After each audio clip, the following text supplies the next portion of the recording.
dad cusub dad la keenay waxaasaa liiskoodii meesha ku jira horta waxaan dadka warbaahinta uga sheegayaa kulmiye iyo dadweynaha reer Somaliland baa liiska maanta golaha dhexe shir gudoonkii oo cadami gudoomiyaha ka ahaa baa saxaxay waa 6 xubnood page buu saxaxay Muuse Bixiis ka dhaafay silay hal qof kama bedeli karo hal qof kama bedeli karo liiskaasi wuxuu yaalaa maxkamadda sare liiskaasi wuxuu kaloo yaalaa xeer ilaalinta liiskaasi wuxuu kaloo yaalaa guddiga xusbiyada iyo ururada markaanu shirka qabsano guddiga ururada iyo axsaabtu halkanay soo fadhiisanaysaa liiskanay sidataa way nala xaadirinaysaa xogaa kalsooni darada waxa ka yara muuqata mala saaxiibadayo inay xogaa kalsoonidoodii soo ururtayo meel muran laga bilaabo la doonayo in la sameeyo dadka waxaanu sheegayaa shirweynaha ergadiisa waa la gooyaa laakiin imika kalimaaha liis iyo tiro dad in Muuse Biixi oo musharaxihi uu ku dad badsanayo oo liiskooda qoranayo maaha mid madaxweyne Axmed Siilaayo qorayana maaha mid anigoo gudoomiye ku-xigeenka koowaad Xasan Siciid xogayaha guudihiina maaha arrinkaasi waxa weeye waa arrin dhan oo waliba qoladeeda saaxiibada ah ee maanta maxaan ku dhahdaaye la liis kala la samaystay waa ka iyagu annaka noo samaystay kii annaka noo samaystay ee la doonayo in daaqadaha nalaga tuuro ayay imika iyagu ka cabanayaan kii haddaan cid ka weydayo daaqada laga tuurayo xamil baan mudalaana intaasaan ku odhanaya dalbada kale aan odhanaya waxa weeye siyaasadda gebigeeduba waa tartan nolosha bini'aadmiga oo dhan baa tartana siyaasaddana waa lagu tartama hadda imika xusbiga shaqaalaha ee ingiriiska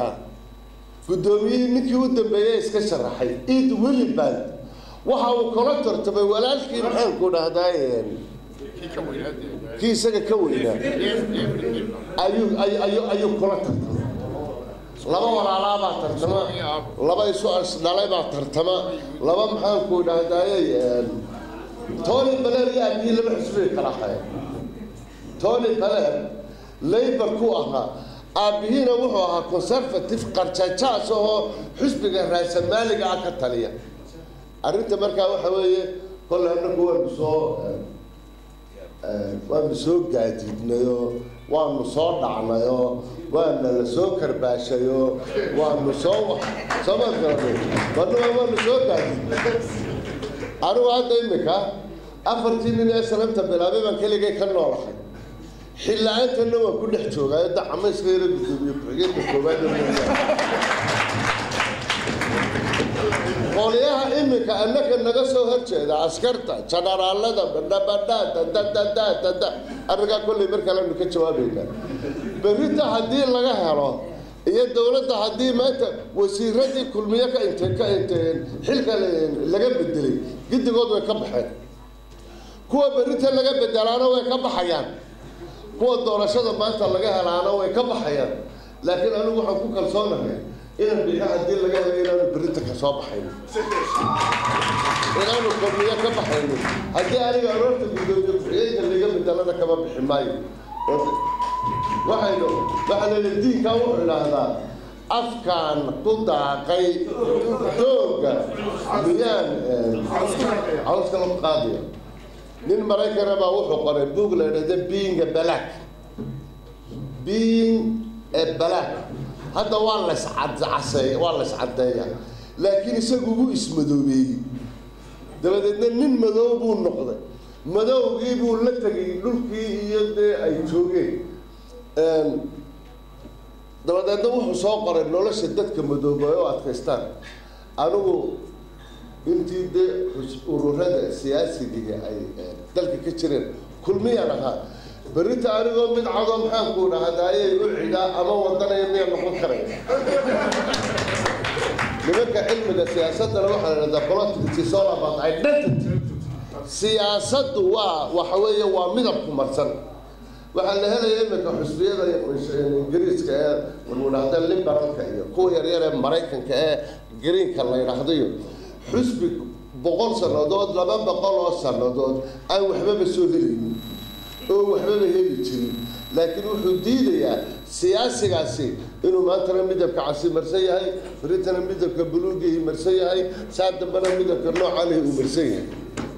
marka arinta ku soo ururinaya waxa weeye xusbiga kulmiye xubnaha maxaan ku dhahdaay golaha dhexe sidee dabana calafna waa inta ilaahay qara ninna waxaanu ilaahay u qorin halka marin maayo siyaasaduna waa tartan waa la tartamaya xusbiga kulmiyana waligii allihii uu tartamayay dimuqraadiyadda xusbiga kulmiye aynu maanta doonayna inaynu horseedno oo aynu asxaabta kale kaga duwanahay oo Afrika dhifya naadir ku noqonaysa waa xusbiga kali ah ee madaxweyne xilka fadhiya uu barbar istaagayo madaxweyne xisbigiisa ka sharaxan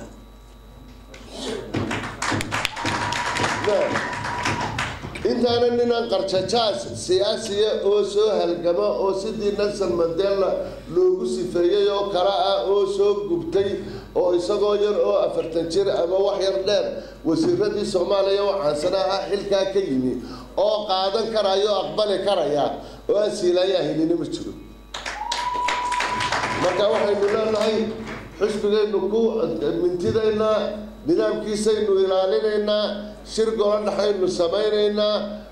hadda wararka imika la sheegay xildhibaankii ugu horeeyay uu sheegay ee magaalada ku jira ee oranaya shirkan khalkhalinayna